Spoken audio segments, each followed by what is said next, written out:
Today's story is How Chipmunk Got His Stripes.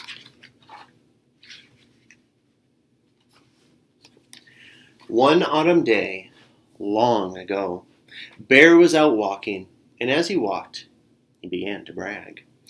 I am Bear. I am the biggest of all the animals. Yes, I am. I am Bear. I am the strongest of all the animals. Yes, I am. I am Bear, the loudest of all the animals. Yes, I am.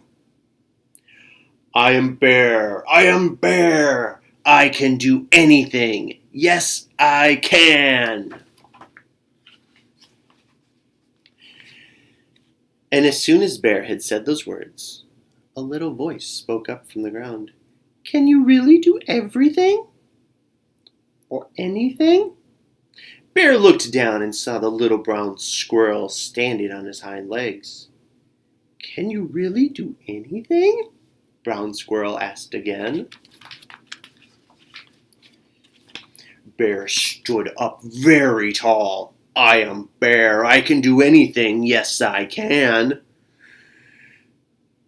Can you tell the sun not to rise tomorrow morning? Brown Squirrel asked. I have never tried that before, but I am Bear, so I can do that. Yes, I can. Bear turned west to face the sun. It was time when the sun always goes down.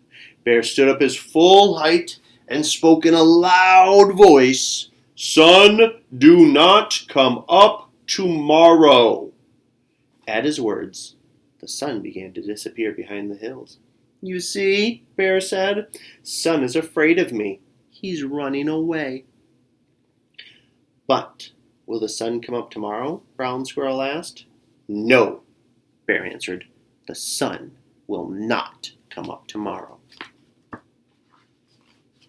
Then Bear turned to face east, the direction where the sun always used to come up, and he sat down. Little Brown Squirrel sat down beside him, and all night they did not sleep. All that night, Bear kept saying these words. The sun will not come up, humph! The sun will not come up, humph! But as the night went on, Little Brown Squirrel began to say something too. He said these words. The sun is going to rise, ooh! The sun is going to rise, ooh! And all through the night, there they sat, one by one, other animals gathering around them.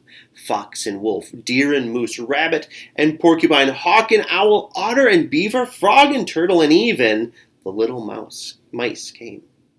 They waited to see who would be right, Bear or Brown Squirrel. This is what the other animals heard. The sun will not come up. Humph! The sun is going to rise. Ooh! The sun will not come up. Humph! The sun is going to rise. Ooh! Finally, just before dawn, the time when the sun always used to come up, Look, said Turtle. A little bit of red is starting to show. Yes, said Owl. I believe the sun will rise today. Bear only chanted louder. The sun will not come up. Humph! Right next to him, Little Brown Squirrel piped up. The sun is going to rise! Yay! And the sun came up. The birds sang their welcoming songs. The bright light of a new day spread over the land, and everyone was happy. Except for one animal. That animal was Bear, and he sat there with his head down and a grumpy look on his face. The happiest animal of all was the squirrel. The sun came up, he chirped. The sun came up, he chirped. The sun came up, the sun came up. He danced all around. He was so happy that he forgot what a wise grandmother had told him when he was very, very young. Brown Squirrel, said grandmother, it is good to be right about something, but when someone else is wrong, it is not a good idea to tease him. Now little Squirrel began to tease the Bear. Bear is foolish, the sun came up. Bear is silly, the sun came up. Bear is stupid, the sun...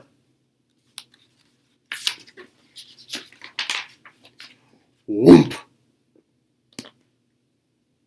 Bear's big paw came down on little brown squirrel, pinning him to the ground, and Bear leaned over and opened his huge mouth.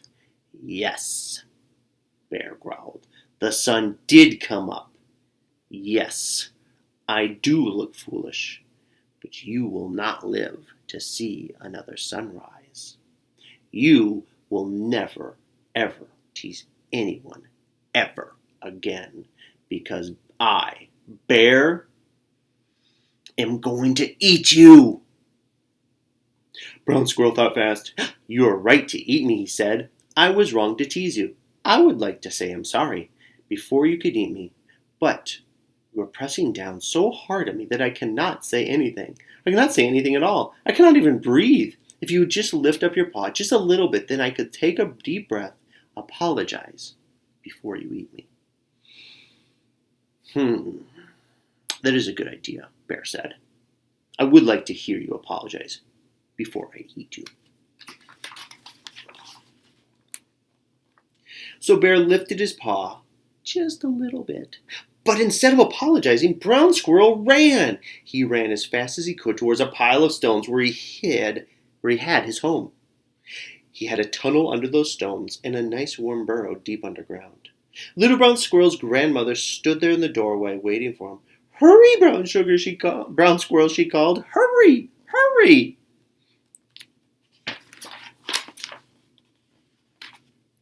And Little Brown Squirrel dove for the door of his home. But Bear was faster than he looked. He grabbed Little Brown Squirrel with his big paw, and Bear's long, sharp claws scratched Brown Squirrel's back from the top of his head all the way down to his tail. But Brown Squirrel got away, and deep down in his burrow, where Bear couldn't get him, Brown Squirrel curled up next to his grandmother and slept all winter, while those scratches on his back healed. Bear just watching. And that is how the chipmunk got the stripes on his back. And ever since then, Chipmunk has been the first animal to get up every morning as the sun rises. He scoots to the top of the tallest tree and he sings his song. The sun came up, the sun came up, the sun came up, the sun came up. And ever since then, Bear has been the last animal to get up. And he doesn't like to hear Chipmunk's song. It reminds him, as it reminds us all, no one, not even a bear, can do everything. The